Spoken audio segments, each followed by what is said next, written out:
bonjour. Bonjour chers amis.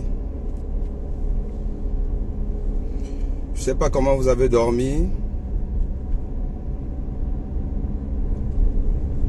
Moi pas trop parce que les images de la mort de Kabren Anjip ont défilé dans ma tête, dans mon esprit toute cette nuit en me disant pourquoi nous méritons ça et qu'est-ce qu'il faut faire pour que ça évolue, pour que ça change, pour que nous n'ayons plus des morts inutiles. Qu'est-ce qu'il faut faire? Les conditions de ce direct spontané ne sont pas terribles là parce que je suis en train de conduire. Et bon, de temps en temps, mon téléphone peut même tomber, mais je vais le remettre en place. Voilà. À peine parlé, à peine ça s'est produit.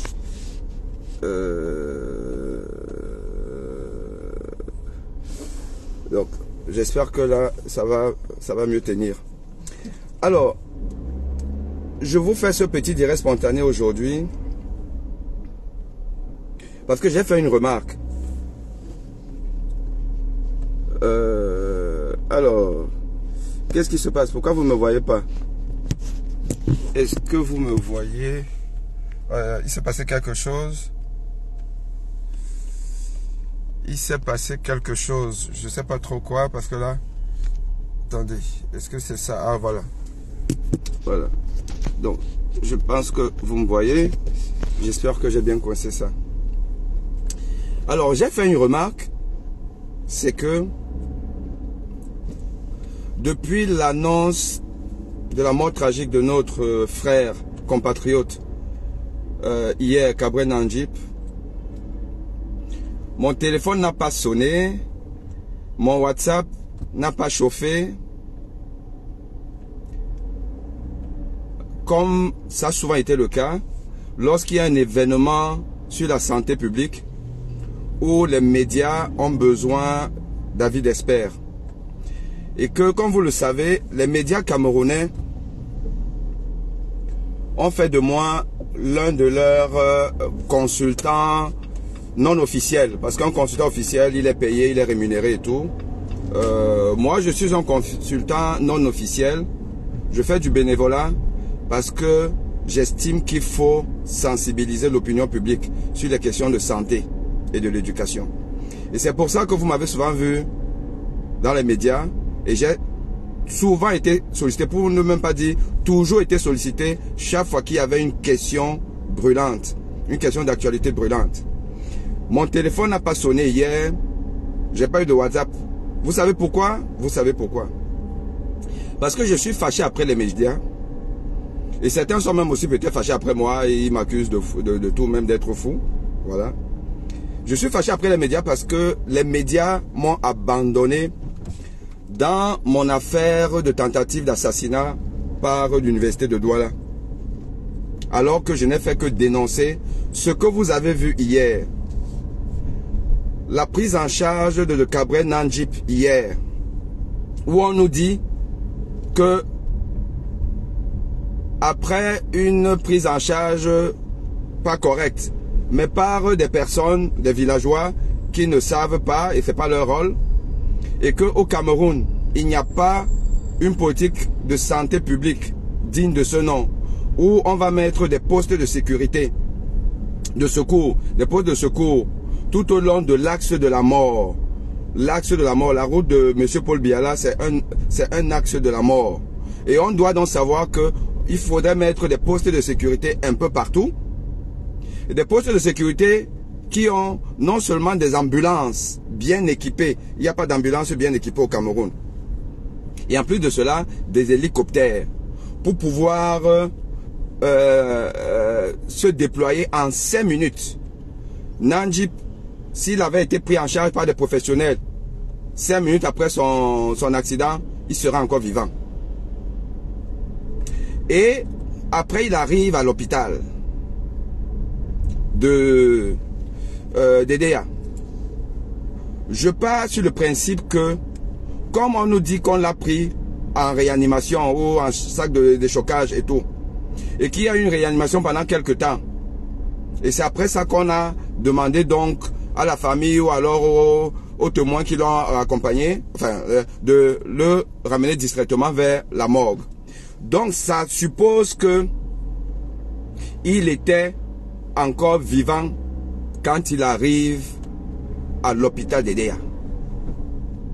C'est ce que ça allait supposer, parce que normalement, quand on vous amène un malade, une victime, dans un hôpital, où il est accueilli aux urgences de l'hôpital, le médecin qui est là fait le constat de ce que la victime est encore vivante ou elle est morte. Et nous avons en médecine des signes de vie. Comment est-ce qu'il faut le faire? En palpant les pouls centraux. Je ne peux pas vous montrer parce que je suis en train de conduire. En voyant s'il y a la respiration, en voyant s'il y a le pouls ou s'il n'y a pas le pouls. Si les pupilles sont dilatées, amydriase ou pas. Donc, on a des critères qui nous permettent de dire que le malade est encore en vie. Et un malade qui n'est plus en vie, ou bien une victime qui n'est plus en vie, quand il arrive à l'hôpital, on n'a pas besoin de l'amener en réanimation ou je ne sais pas trop quoi pour essayer de faire une réanimation. Non. Donc on ne le fait que si on considère qu'il est encore en vie. Ce qui veut dire que Nandjip était encore en vie quand on l'amène dans cet hôpital. Et donc il a donc une réanimation. Mais laquelle? Quelle réanimation? Quelle réanimation? Et moi je connais les salles de réanimation de nos hôpitaux. Il n'y a pas grand chose. Les gens ne sont même pas habitués à faire de la réanimation. Il n'y a même pas un défibrillateur. Parce que le mécanisme de décès de Nandjip, c'est très probablement une commotion cardiaque. Commotion cordis, donc fibrillation ventriculaire, et il faut masser et défibriller. Or, les gens n'ont pas massé, n'ont pas défibrillé. Parce qu'ils ne sont pas formés. Parce qu'ils n'ont pas la formation pour... Et ça, c'est ce que je décriais sur le plateau d'un média de la place. Aujourd'hui, je ne suis pas dans les polémiques, donc je ne cite même pas le média. Et j'ai décrié ça, que nous formons mal nos étudiants. Est-ce qu'il y a une formation de secourisme dans le cursus des universités camerounaises? Non. Est-ce que les médecins qui sortent là savent reconnaître une victime qui respire? Ça veut dire qu'il faut mettre en position latérale de sécurité, ou qui ne respire pas. Il ne faut pas mettre en position latérale de sécurité, mais plutôt en décubitus dorsal pour commencer à masser. Est-ce que nos jeunes médecins le savent? La plupart non. Pour preuve, hier, aux 20 h d'un média couru de la place, un jeune médecin, brillant, il a bien expliqué les choses. Il a bien expliqué beaucoup de choses. Oui, il n'y a pas de problème avec ça. Mais, à la fin, il a dit ce qu'il ne fallait pas dire. Il vous a conseillé ce qu'il ne faut pas vous conseiller à propos de l'utilisation de la position latérale de sécurité dans le cas de la mort de Kabré Nandjip. Je vais vous faire un live éducatif pour revenir sur la question, parce que j'ai déjà fait un certain nombre de posts là-dessus, mais je vois que ça n'entre pas, et c'est compliqué, ça n'entre pas. La position latérale de sécurité est mal utilisée dans peut-être 80% des cas, à travers le monde. Et ça, vous devez le savoir. Donc, les médias qui doivent avoir des consultants experts, spécialisés, et quand il y a une question dans un domaine précis, on appelle tel. On appelle tel. Parce qu'il a fait ses classes, il a ses preuves. Mais au Cameroun, on prend... À partir du moment où vous avez dit que vous êtes docteur, allez, venez nous parler de quelque chose. Vous êtes docteur, allez, venez nous parler de quelque chose. C'est à la ramasse. Je ne dis pas qu'il ne faut pas donner la parole aux jeunes. Non, je ne peux pas dire ça, au contraire. Mais il faut donner la parole aux jeunes qui ont de la bouteille, qui ont démontré que. Et ils l'ont démontré parce qu'eux-mêmes sont cooptés par des aînés qui ont déjà la bouteille. Parce que c'est un médecin expert qui peut juger que tel médecin est capable de parler, de dire ceci, de dire cela. Mais comme les médias au Cameroun sont comme l'image du peuple, c'est-à-dire ils ne respectent rien, ils ne respectent personne, ils n'entretiennent pas bien leurs clients, entre guillemets, leurs consultants. Parce que ils sont toujours à la recherche d'une pitance inutile. Et donc, ils se fâchent avec des personnes qui étaient susceptibles de leur rendre le service et rendre le service au peuple. Donc aujourd'hui, je suis fâché avec les médias et c'est pour ça qu'ils ne m'appellent pas. Ils m'auraient appelé.